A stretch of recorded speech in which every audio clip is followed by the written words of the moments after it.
नमस्कार मित्रों, इस वीडियो के माध्यम से हम जानेंगे कि भक्ति करने की कौन सी उम्र होती है। जब जीवात्मा निकृष्ट योनियों में होती है तब वह अपने इष्ट को सुमिरन कर कहती है कि हमें भी मनुष्य योनि प्रदान करो जिससे हम आपकी भक्ति कर सकें। अंततः ईश्वर प्रसन्न होकर उसे मनुष्य योनि प्रदान कर देते हैं। जब तक जीव गर्भ में होता है, पीड़ा में होता है, तब तक ईश्वर को प्रलोभन देता है कि मैं आपका नाम सुमिरन करूंगा, भक्ति करूंगा। जन्म के बाद वह सब पीड़ाएं समाप्त हो जाती हैं और जीव मोह माया में फंसना प्रारंभ कर देता है।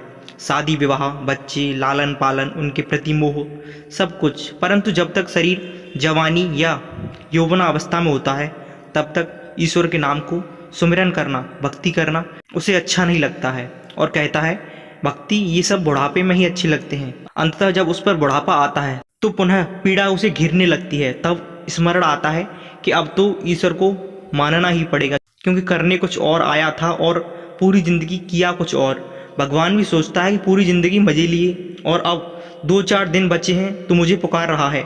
आम आम खुद ने खा लिया, अब गुठली बची है तो मुझे बहला रहा है, लॉलीपॉप दे रहा है।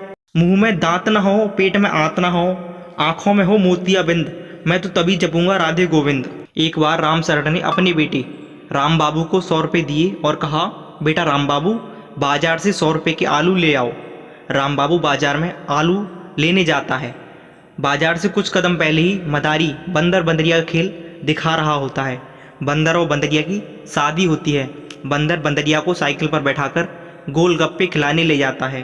राम बाबू बंदर के खेल में इतना खो जाता है और मंत्रमुग्ध हो जाता है। अंततः खेल समाप्त होता है और बंदर टोपी लेकर सबसे पैसे मांगता है। तब वह राम बाबू के पास आता है तो राम बाबू खुश होकर वो 100 रुपये उस टोपी में डाल देता है।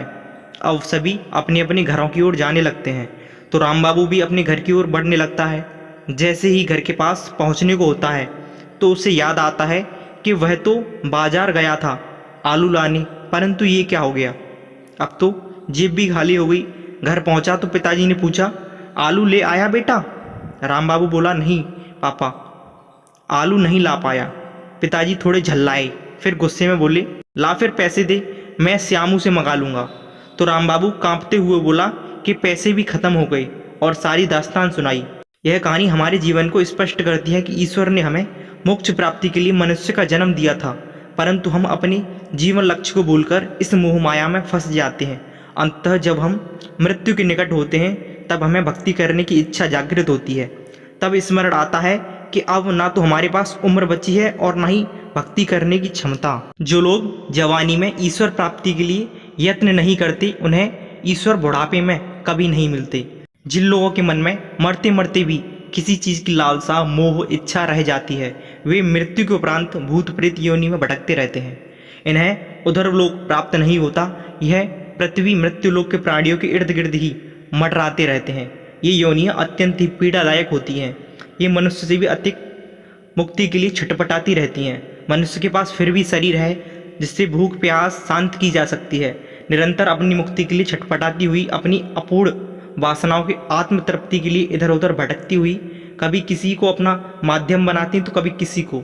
कुछ जीवात्मा को मृत्यु के बाद जल्दी शरीर मिल जाता है तो कुछ को सैकड़ों वर्ष भटकने के बाद नया शरीर मिलता है। ये उस जीवात्मा की किए गए कर्मों व गति पर निर्भर होता है। अगर वीडियो अच्छी लगी हो तो वीडियो को लाइक करें, शेयर करें, सब्सक्राइब करें।